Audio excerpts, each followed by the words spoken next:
नमस्कार दोस्तों। आज जो हमारा 20 दिसंबर का प्रीलिम फोकस्ड न्यूज़ एनालिसिस है उसमें से देख लेते हैं कौन कौन सी न्यूज़ इंपॉर्टेंट है।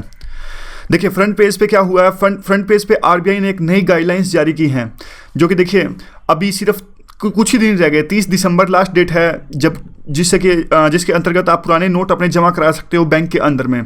तो सरकार ने अब क्या कहा है, 10 दिन बाकी है। सरकार ने कहा है कि आप 5,000 से ऊपर यानी 5,000 से ऊपर जो अमाउंट आपको जमा कराना है वो सिर्फ एक ही बार में आप जमा करा सकते हो और आपको एक एक्सप्लेनेशन भी देनी पड़ेगी कि आप इतना लेट क्यों हुए।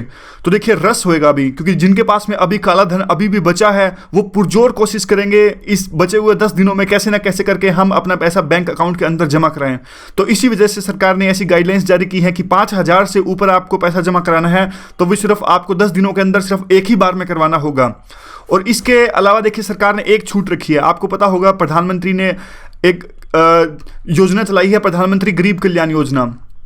इस योजना में क्या है कि अब देखिए अभी भी जिनके पास में काला धन है यानी इलीगल मायनों में उन्होंने वो पैसा कमाया है तो वो क्या करेंगे, वो अपना पैसा डिक्लेयर कर सकते हैं। उनमें पर्टिकुलर कुछ टैक्स लगेगा, वो वैसे आगे आएगा। अभी वो स्कीम को हम आने वाले स्लाइड्स में डिस्कस करेंगे जिसका नाम है प्रधानमंत्री गरीब कल्याण योजना। तो अब देखिए और तो इस स्लाइड में कुछ नहीं है।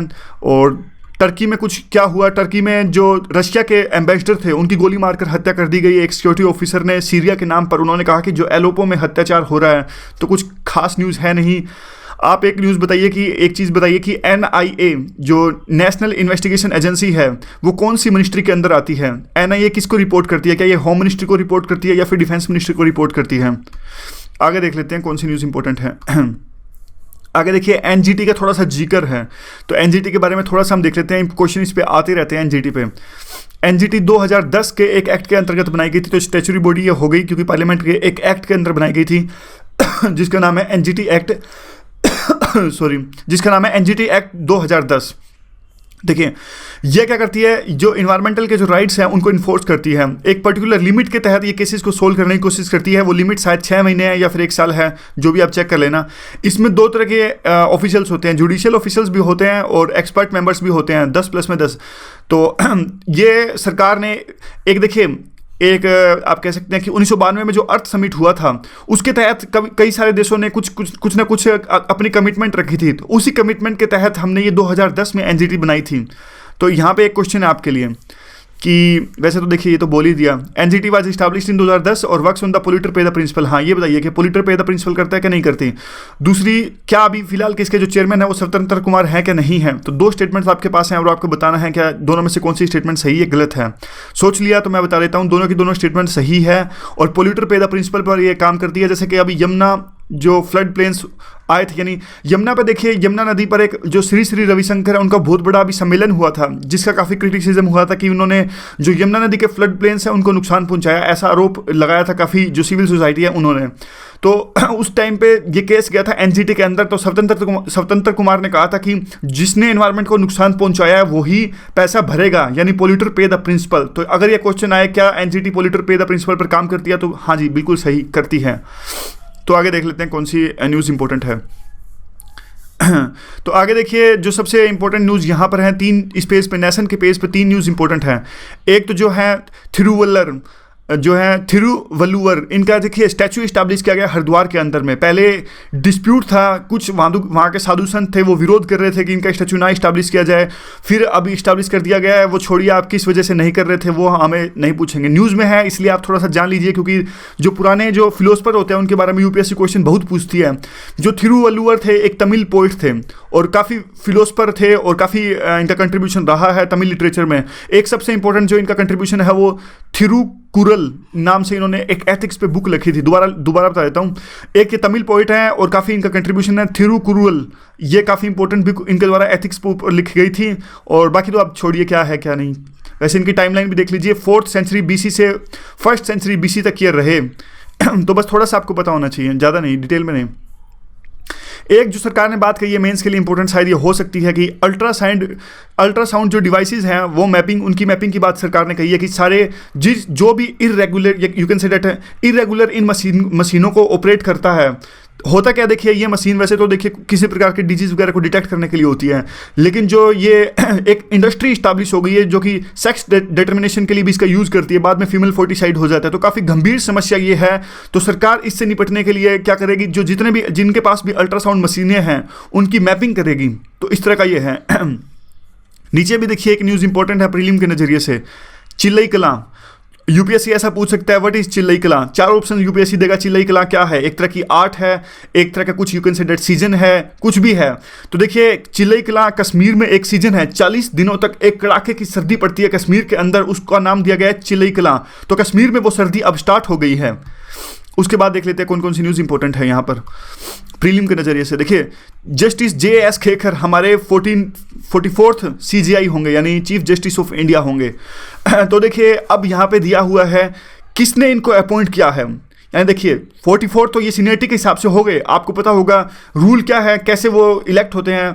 जो चीफ जस्टिस ऑफ इंडिया है, जो भी जज 30 जजेस के यहाँ पे सुप्रीम कोर्ट में 30 जजेस हैं फिलहाल, 30 पता नहीं 31 इतने ही हैं। तो क्या होता है, जब से जो सीनियर होगा, यानी जो रिटायर CJI के करंट CJI के रिटायर होने के बाद जो सबसे सीनियर जज होंगे वो ऑटोमेटिक CJI बन जाएंगे। लेकिन इनको अपॉइंट कौन करता है, ये क्वेश्चन आता है प्रीलिम में। तो प्रेसिडेंट इनको अपॉइंट करते हैं, काफ़ी इंपॉर्टेंट क्वेश्चन है ये, प्रेसिडेंट अपॉइंट्स द CJI।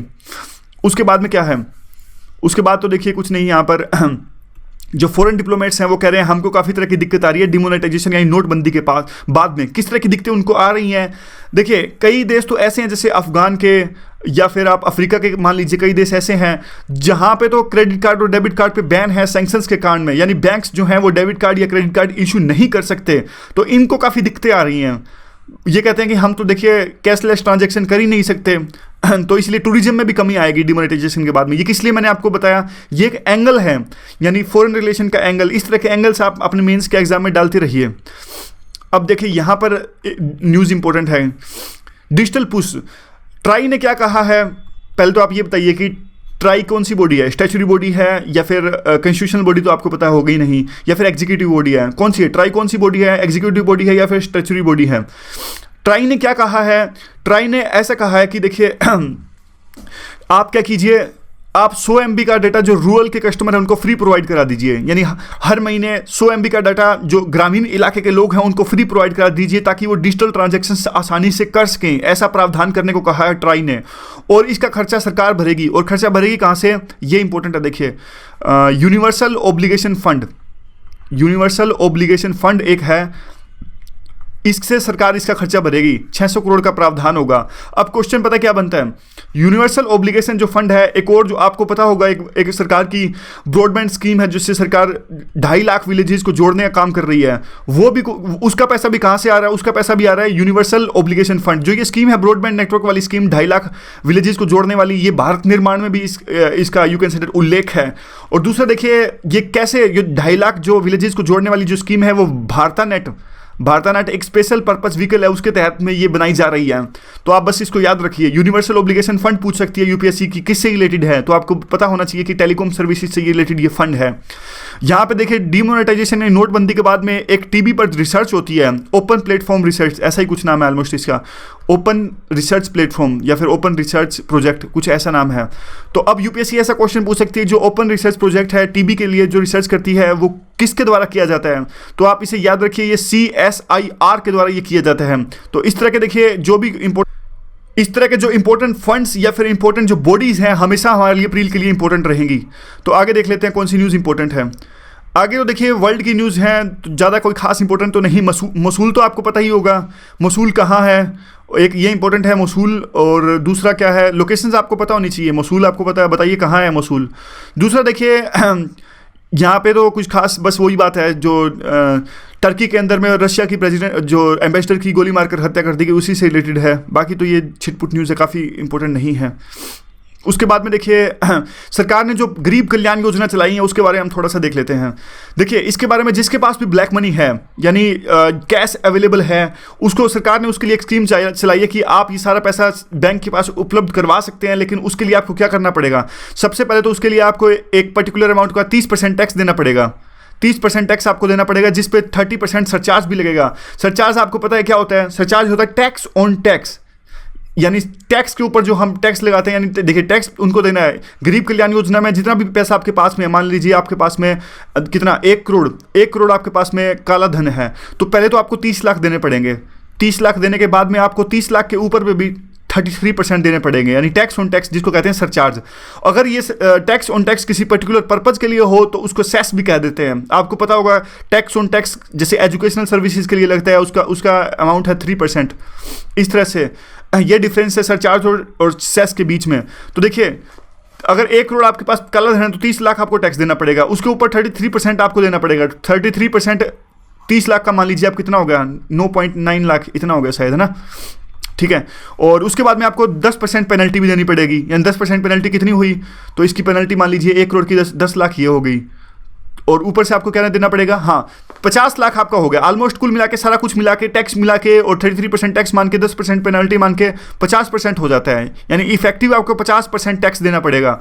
और ऊपर से देखिए क्या है, यानी अब देखिए आपके पास कितने बच गए, आपके पास 1 करोड़ रुपए थे तो 50 लाख आपकी पेनल्टी लग गई, पूरा टैक्स लग गया, 50 लाख आपके पास बचे। अब इस स्कीम में ऐसा भी प्रावधान है कि जो बचे हुए उसका है देखिए 25% ऑफ अनडिस्क्लोज्ड इनकम, यानी 1 करोड़ का 25% आप उसे यूज नहीं कर सकोगे, आपको जमा कराना पड़ेगा बैंक के अंदर में, किसी 4 साल तक आप उसे यूज नहीं कर सकोगे।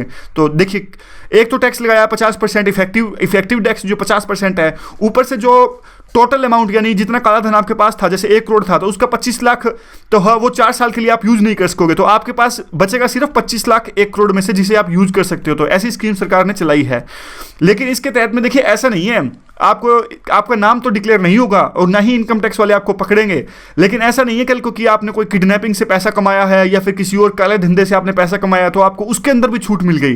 कानून अपना काम करेगा, कल को आप अगर कुछ पकड़े जाते हो किसी ऐसे काम में, बस आपको इनकम टैक्स से छूट मिल गई, इनकम टैक्स वाले नहीं पूछेंगे कि आपने यह पैसा कहाँ से कमाया। तो आगे आप मैपिंग पे आते हैं। देखिए मैपिंग पे कल हमने थोड़ी प्रैक्टिस करी थी, ये सारा पॉलिटिकल मैप हमने डिस्कस किया था, तो थोड़ा आपका टेस्ट है आज कि आप बताइए कि ये देश कौन कौन सा है। देखिए पूछता हूँ मैं, फिर आप मन में सोच लीजिएगा, एक ये तीसरा चौथा पांचवा, तो 5 लोकेशंस आप मुझे बताइए कि कौन कौन सी लोकेशंस हैं। सोच लीजिए 1 2 3 4 5, ठीक है। अभी देख लेते हैं कौन कौन सी लोकेशन है। देखिए यहाँ पे देख लीजिए पूरा का पूरा, यहाँ भी सारा मैप ही देख लीजिए आप, अपने स्कोर अपने आप कमेंट में देख लीजिएगा, फिर मन में सोच लीजिएगा कि 5 में से कितनी लोकेशंस आपको पता मिली। तो यहाँ पे देख लीजिए ये है लोकेशंस, जो मोरिशाना ये है लोकेशंस, और यहाँ पे अल्जीरिया है, मोरक्को है, और यहाँ पे ट्यूनीशिया है, लीबिया है, इजिप्ट है, नाइजर है, और सूडान का पुराना मैप है। सूडान अभी 2 भागों में डिवाइड हो चुका है, सूडान और साउथ सूडान, और यहाँ पे नाइजर है, 2 है। देखिए एक नाइजर है, एक नाइजीरिया है। नाइजीरिया है वो कोस्टल में है, और नाइजर है वो लैंडलॉक्ड है। यहाँ पे देखिए, तो कई बार कंफ्यूज मत होइएगा आप। और उसके बाद में चड है, चड काफ़ी इंपॉर्टेंट है।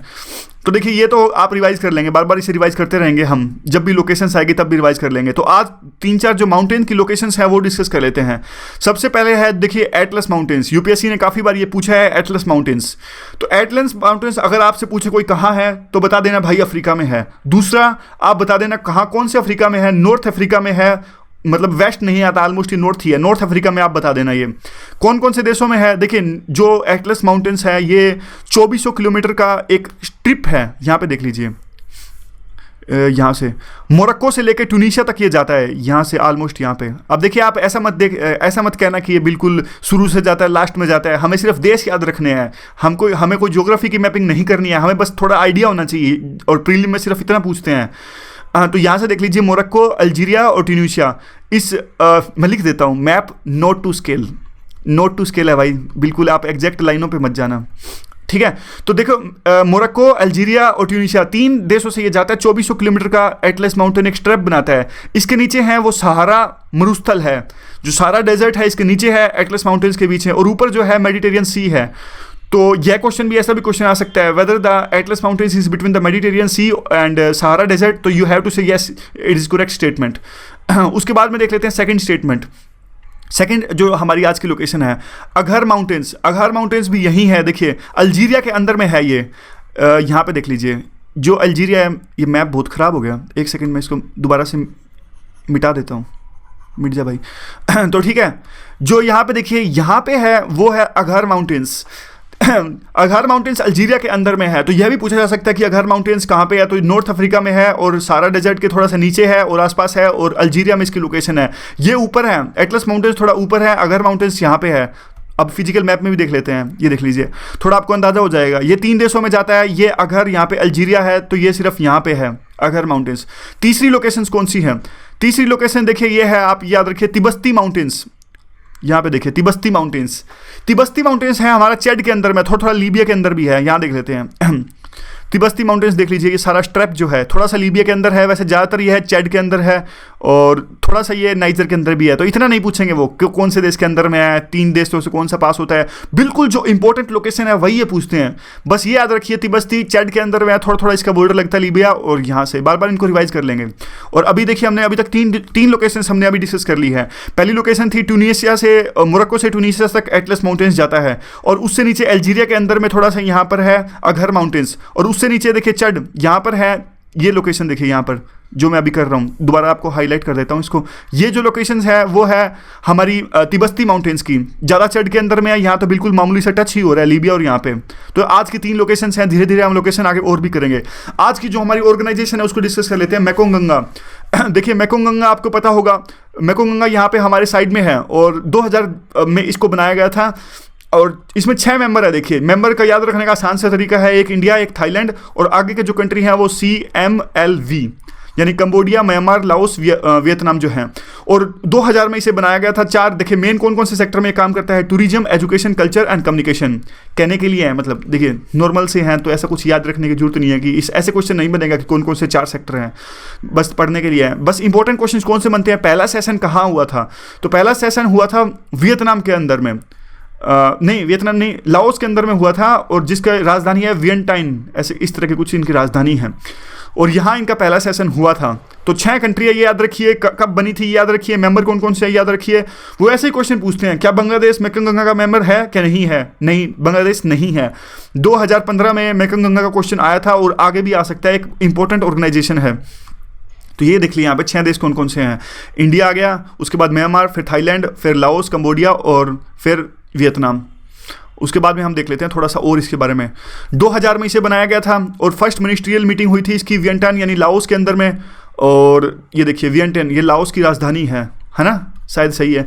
और उसके बाद में देखिए India, Thailand, Myanmar, Cambodia, Laos, Vietnam 6 इसके साथी देश हैं, और 4 एरियाज़ में काम करता है, और टूरिज्म, कल्चर, और जो एजुकेशन है, ट्रांसपोर्टेशन है।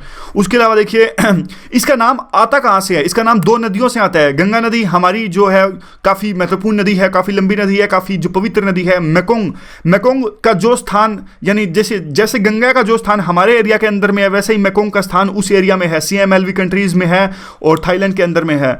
तो देखिए वहाँ पे काफ़ी लंबी नदी है, काफ़ी देशों के बीच से ये जाती है। तो वैसे ये नदी को भी देख लेंगे, अगली बार देख लेंगे, आज तो इसकी जो पिक्चर है वो नहीं है। जो अभी का जो हुआ समिट वो भी देखिए लाओस में अंदर हुआ 2016 के अंदर में। यहाँ हमारे जो VK सिंह है वो दिख रहे हैं, और पहला समिट भी इनका हुआ लाओस के अंदर में, 7th समिट हुआ वो भी इनका लाओस के अंदर में हुआ। तो ये आंसर आपको देना है कि जो 8th समिट है वो कहाँ होगा, जो मेकोंग गंगा कॉर्पोरेशन का। तो आगे देख लेते हैं कौन कौन से हैं। आगे तो कुछ बचा ही नहीं, आगे तो अपने क्वेश्चंस बच गए अब वो वाले क्विज वाले। तो क्विज का देखिए पहला क्वेश्चन है वो ये है, एक्सोमार्स। एक्सोमार्स एक महत्वपूर्ण अभी मिशन गया था, किस लिए गया था एक्सोमार्स? देखिए एक्सोमार्स एक जॉइंट मिशन था 2 ऑर्गेनाइजेशंस का, एक तो थी इसमें यूरोपियन एजेंसी है, दूसरी जो आपको बताना है। और देखिए यह एक एस्ट्रोबायोलॉजी प्रोजेक्ट है, और ये मार्स पे गया था एविडेंस खोजने के लिए, यानी मार्स पर लाइफ के जो एविडेंस है उसको खोजने के लिए गया था, और एस्ट्रोबायोलॉजी ये है वो प्रोजेक्ट है। तो आपको बताना है, देखिए एक तो जो है यूरोपियन एजेंसी है, दूसरी एजेंसी इसमें कौन सी है? तो मैं आपको एग्जाम्पल देता हूँ।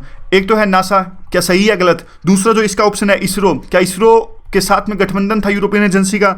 तीसरा जो ऑप्शन है स्पेस एक्स बताइए कहाँ का है, वैसे ये तो मुझे भी नहीं पता। डी है जो वो है रोक्सोमोस।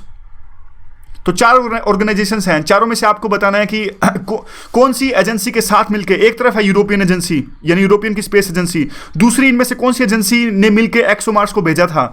तो देखिए इसका सही आंसर है रोकोस्मोस, यानी रशिया की जो एजेंसी है उन्होंने मिलकर भेजा था। यानी एक तो है यूरोपियन स्पेस एजेंसी प्लस में रशिया की जो स्पेस एजेंसी है, इन दोनों ने मिलकर भेजा था स्पेस इसको एक्सोमार्स को, जो कि एस्ट्रोबायोलॉजी प्रोजेक्ट है, मार्स पे खोजेगा लाइफ को। उसके बाद में देख लेते हैं अगला जो क्वेश्चन है वो कौन सा है। अगला देखिए एक है अभी मैक्रो वल्नरेबिलिटी इंडेक्स, काफ़ी इंपॉर्टेंट है ये मैक्रो वल्नरेबिलिटी इंडेक्स। तो आपको ये बताना है कि मैक्रो वल्नरेबिलिटी जो इंडेक्स है इसमें कौन कौन सी चीज़ों से ये मिल के बना है, तो मैं आपको इसका ऑप्शन देता हूँ। एक तो है इन्फ्लेशन, क्या इसमें इन्फ्लेशन इंक्लूड करते हैं कि नहीं करते हैं। दूसरा इसका ऑप्शन जो है, क्या इसमें जो इसकी जो सभी यानी जो है एक सेकेंड आप रुक जाइए, और कौन कौन से इंडिकेटर्स हैं इसके, और जो इसके इंडिकेटर्स हैं देखिए, एक तो इन्फ्लेशन है, एक करंट अकाउंट डेफिसिट है और करंट अकाउंट डेफिसिट, और तीसरा जो है फिस्कल डेफिसिट, एक सेकेंड, फिस्कल डेफिसिट। तो 3 इंडिकेटर्स हैं, तो आपको ये बताना है कि कौन कौन से इंडिकेटर मैक्रो वल्नरेबिलिटी इंडेक्स में शामिल होते हैं। तो देखिए, पहला होता है कि नहीं होता, दूसरा होता है कि नहीं होता, तीसरा होता है कि नहीं होता। पहला है इन्फ्लेशन, दूसरा है करंट अकाउंट डेफिसिट, तीसरा है फिस्कल डेफिसिट। तो इसका देखिए राइट आंसर है तीनों के तीनों सही है। अगर कोई आपसे पूछे कि मैक्रो वल्नरेबिलिटी इंडेक्स कौन कौन से इंडिकेटर्स को मिलकर बना होता है, तो आप इनके तीनों का जवाब दीजिए, इन्फ्लेशन, करंट अकाउंट डेफिसिट और फिस्कल डेफिसिट। तो देखिए अगला क्वेश्चन हम डिस्कस कर लेते हैं। इन्फोर्समेंट डायरेक्टोरेट ईडी जो है इन्फोर्समेंट डायरेक्टोरेट काफ़ी सुर्खियों में रहती है। तो मैं आपसे इसके 2 ऑप्शन देके पूछता हूँ, क्या ये मिनिस्ट्री ऑफ फाइनेंस के अंदर आती है, यानी ईडी किसके अंदर में आती है, मिनिस्ट्री ऑफ फाइनेंस के अंदर आती है कि नहीं आती। दूसरा, क्या ये फेमा, यानी देखिए जो फॉरेन में बाहर अपनी करेंसी भेजते हैं, यानी फॉरेन एक्सचेंज होता है, फॉरेन एक्सचेंज मैनेजमेंट 99 में आया था ये, क्या ये फेमा को यही रेगुलेट करता है। क्या ये प्रिवेंशन ऑफ मनी लॉन्ड्रिंग जो एक्ट है जिसका नाम है PMLA, ये आया था हमारा 2002 में। तो यही क्वेश्चन आपका कि क्या पहला ऑप्शन है, क्या ये मिनिस्ट्री ऑफ फाइनेंस के अंदर में आती है ईडी, यानी इनको ये ईडी जो रिपोर्ट करती है मिनिस्ट्री ऑफ फाइनेंस को रिपोर्ट करती है। दूसरा है, क्या जो फेमा को यही रेगुलेट करती है, यानी फेमा के अंदर फेमा की पावर्स इनके पास में, ईडी के पास में है। और दूसरा इसी के ऑप्शन में है, क्या प्रिवेंशन ऑफ मनी लॉन्ड्रिंग की जो पावर है वो भी इन्हीं के पास में है। तो आप सोच लीजिए देखिए दोनों की दोनों जो स्टेटमेंट है बिल्कुल सही है ईडी के बारे में, और ये मिनिस्ट्री ऑफ फाइनेंस को ही रिपोर्ट करती हैं। तो आगे जो हमारा जो क्वेश्चन है वो ये डिस्कस कर लेते हैं। साझा अभियान, एक देखिए साझा अभियान, एक अभियान चलाया गया था, साझा अभियान। तो क्वेश्चन ये है कि राजस्थान गवर्नमेंट ने ये अभियान चलाया था, साझा अभियान। तो आपके पास में 4 ऑप्शन है, आपको बताना है कि किस लिए चलाया गया था। तो पहला ऑप्शन तो आपके पास में ये है कि ये फीमेल फोर्टिसाइड को खत्म करने के लिए चलाया था। दूसरा ऑप्शन आपके पास ये है कि क्या ये चाइल्ड मैरिज को खत्म करने के लिए बनाया गया था, चलाया गया था। और अगले जो ऑप्शन है देखिए वो है, क्या ये पूरा यानी 24 घंटे और 7 दिन इलेक्ट्रिसिटी के लिए अभियान चलाया गया था। और लास्ट जो क्वेश्चन है वो ये है कि क्या ये कम्युनिटी जो सैनिटेशन है उसके लिए चलाया गया था। तो आप सोच लीजिए कि ये साझा अभियान राजस्थान गवर्नमेंट ने किस लिए चलाया था, अभी अभी हाल फिलहाल में सुर्खियों में था। तो देखिए इसका आंसर होगा ये चाइल्ड मैरिज को, वहाँ पे राजस्थान में चाइल्ड मैरिज की काफ़ी समस्या अभी भी है, तो इसको ख़त्म करने के लिए चलाया गया था। और आगे जो है देखिए अगला क्वेश्चन हम कर लेते हैं, इससे डिस्कस। सिम्बैक्स जो एक एक्सरसाइज अभी अभी हुई थी, सिम्बैक्स एक्सरसाइज कौन कौन से देशों के बीच में होती है, यानी इंडिया तो देखिए है ही है, और बाकी ऑप्शन मैं आपको देता हूँ। क्या ये श्रीलंका के बीच में होती है, श्रीलंका और इंडिया। और दूसरा ऑप्शन है, क्या ये इंडिया और मालदीव के बीच में होती है। और तीसरा, क्या ये इंडिया या सिंगापुर के बीच में होती है। या फिर चौथा ऑप्शन मान लीजिए, क्या फिर इंडिया या फिर इंडोनेशिया के बीच में होती है। तो आप बताइए सिम्बैक्स एक्सरसाइज किसके बीच में होती है। और सही आंसर जो है इसका वो है इंडिया और सिंगापुर के बीच में ये होती है। तो देखिए और भी एक्सरसाइज सभी तरह की इंपॉर्टेंट होती है। जब भी कोई आपसे एक्सरसाइज पूछे तो इंडिया और रशिया के बीच में कौन सी होती है, इंडिया इंडोनेशिया के बीच में, इंडिया और चाइना हैंड इन हैंड, ये मालदीव, सब आपको याद होनी चाहिए। तो धीरे धीरे आने वाले दिनों में हम सारी एक्सरसाइज कर देंगे। एक क्वेश्चन हम और डिस्कस कर लेते हैं। अभी देखिए आंध्र प्रदेश और तेलंगाना को एक जॉइंट रूप से एक ease of doing business reforms में प्रथम स्थान पर रखा गया बराबर रूप से, और 2015-16 की रैंकिंग में, जिसका नाम है देखिए ease of doing business reform, ease of doing business reforms, मतलब कौन रिफॉर्म्स ला रहा है। बहुत ज़्यादा बेकार राइटिंग है लेकिन लिखा ही नहीं जाता, इस पर क्या करें। तो किसने ये ease of doing business reform लाया था। तो देखिए एक तो आपको ऑप्शन देता हूँ मैं, DIPP प्लस में वर्ल्ड बैंक, क्या इन्होंने ये जो इंडेक्स है वो जारी करते हैं ease of doing business reforms, या फिर WTO प्लस में वर्ल्ड इकोनॉमिक फोरम, दूसरा ऑप्शन ये है। तीसरा जो ऑप्शन है वो है नीति आयोग, यानी लोकली है, कोई खास ये वर्ल्ड रैंकिंग नहीं है और लोकली नीति आयोग ने जारी करी है। और चौथा जो ऑप्शन है वो है मिनिस्ट्री ऑफ कॉर्पोरेट अफेयर ने, ठीक है। मिनिस्ट्री ऑफ कॉर्पोरेट अफेयर जो है अलग से, आप याद रखिएगा इसे, कंपनी के जो अफेयर है उनको रेगुलेट करते हैं। कहीं आप सोचो कि कॉमर्स मिनिस्ट्री कंपनी को नहीं करती, अलग से मिनिस्ट्री है कॉर्पोरेट अफेयर।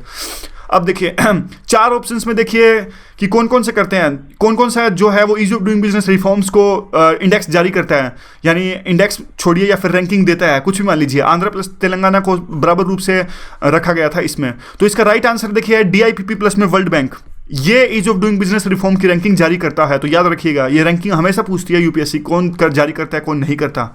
तो आज के डिस्कशन में बस इतना ही। Thanks very much for discussion.